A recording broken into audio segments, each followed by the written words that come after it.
Dawood. मुकद्दस Dawood SC के बेटे थे। मुकद्दस दाऊद के 7 भाई थे। आप सुर्ख रंग, हसीन और खूबसूरत थे। समूएल नबी ने आपको मसा किया और खुदा की रूह आप पर थी। आपका ताल्लुक बैतलहम के इलाके से था। आप साज बजाने में उस्ताद, जबरदस्त सूरमा, जंगी मर्द और गुफ्तगू में साहिब तमीज थे और खुदामंद आपके साथ था। मुकद्दस दाऊद अपने बाप यस्सी की भेड़ बकरियां भी चराया करते थे और साउल बादशाह के यहाँ साज भी बजाया करते थे, मगर खुदा का मंसूबा उनके लिए कुछ और था। मुकद्दस दाऊद ने एक बहुत कद आवर शख्स जाति जूलियत को कत्ल किया था, क्योंकि उसने खुदा की फजीहत की थी। और जूलियत को मारने के बाद औरतों ने साउल बादशाह से ज्यादा आपको ज्यादा लोगों को मारने वाला कहा, यानी आप ज्यादा ताकतवर साबित हुए, जिससे साउल बादशाह दाऊद के मुखालिफ हो गए और उन्हें बदगुमानी से देखने लगे। बहुत वक्त तक साउल बादशाह दाऊद को मारने की कोशिश करते रहे, मगर नाकाम रहे। मुकद्दस दाऊद ने इसके जवाब में कुछ भी नहीं किया। वो सिर्फ छुपते रहे और अपनी जान बचाते रहे, क्योंकि वो साउल बादशाह की इज्जत करते थे और वो ये जानते थे कि साउल बादशाह भी खुदा के ममसूह है। साउल बादशाह की वफात के बाद आपको इसराइल का बादशाह मुकर्रर किया जाता है। मुकद्दस दाऊद अहद के संदूक को यरूशलेम में लाते और इस दौरान वो नाचते और खुशी मनाते हैं। ये देखकर आपकी बीवी मीकल आपको हकीर जानती है। इस सबब से खुदा मीकल को सजा देते और उन्हें बे औलाद रखते हैं। बुजुर्ग दाऊद हैकल बनाना चाहते थे, मगर खुदा की ये मर्जी न थी और खुदा ने उन्हें हैकल बनाने की इजाजत न दी और कहा कि तेरा बेटा खुदा के घर को बनाएगा। बाइबल मुकद्दस में दाऊद बादशाह के गुनाह का जिक्र मिलता है जो उनसे हुआ। उन्होंने हत्तियोरिया की बीवी बेरसबा से गुनाह किया और हत्तियोरिया को भी कत्ल कर दिया।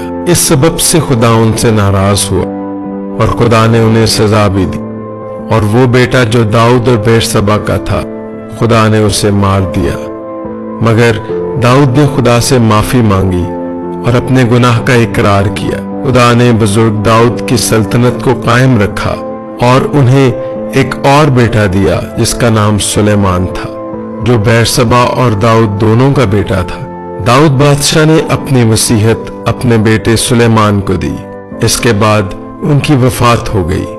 दाऊद बादशाह ने इसराइल पर 40 बरस सल्तनत की, पहले यहूदा पर और फिर इसराइल पर। नए अहदनामा में यीशु मसीह के नसब नामे में हमें दाऊद का जिक्र मिलता है, यहाँ तक कि यीशु मसीह को बहुत सी जगहों पर इब्ने दाऊद भी कहा गया है। दाऊद बादशाह ने बहुत सी जगहों पर यीशु मसीह की पेशगोई की, जो कि पूरी भी हुई। आपकी हर रोज की रियाजत मजबूत और दुरुस्त है, तो खुदा आपके अंदर मौजूद सलाहियतों को, आपकी जिंदगी के तजर्बात को अपने लिए इस्तेमाल करना शुरू करेगा, बिल्कुल वैसे ही जैसे दाऊद के साथ हुआ। जो उनकी मेहनत और रियाजत थी, खुदा ने उन्हें इस्तेमाल किया। दाऊद बादशाह की तरह जो काम आपके सुपुर्द किया गया है, चाहे वो आपके वालिदैन की तरफ से है या खुदा की तरफ से, आप उसे दयानतदारी से करें। या जो सलाहियतें खुदा ने आपको दी हैं, उन्हें सामने लाने से बिल्कुल ना घबराएं। खुदा आपकी फलाखन और बरबत दोनों को इस्तेमाल करना चाहता है, और जहां जहां आप जाएं, खुदा आपके साथ आपकी मदद करेगा। दाऊद की जिंदगी से हम सीखते हैं कि अगर आपसे गुनाह सरजद हो जाए तो खुदा के हुजूर आजिज हो जाए और अपने गुनाह की माफी मांगे। खुदा माफ करने में कादिर है। अपने इख्तियार को गलत तौर पर इस्तेमाल ना करें। खुदा ने आपको बरकत दी है और उस बरकत को आपकी नस्लों तक जारी रखना चाहता है। चरवाहे से बादशाह बनाना ये खुदा का काम है। आपका काम मेहनत करना है, और यीशु मसीह ने फरमाया कि जो थोड़े में दयानतदार है, मैं उसे बहुत का मुख्तार बनाऊंगा। जिस तरह दाऊद भेड़ बकरियां चराने वाले थे, साज बजाने वाले थे, खुदा ने उन्हें बादशाह मुकर्रर किया। ना सिर्फ उन्हें बल्कि उनके बेटे को भी सल्तनत दी, और खुदा ने दाऊद से वादा किया उनकी सल्तनत का आसा कभी ना छूटेगा, और हम उनकी नस्ल में से यीशु मसीह को देखते हैं, जो इस दुनिया का बादशाह और सब बादशाहों का बादशाह है।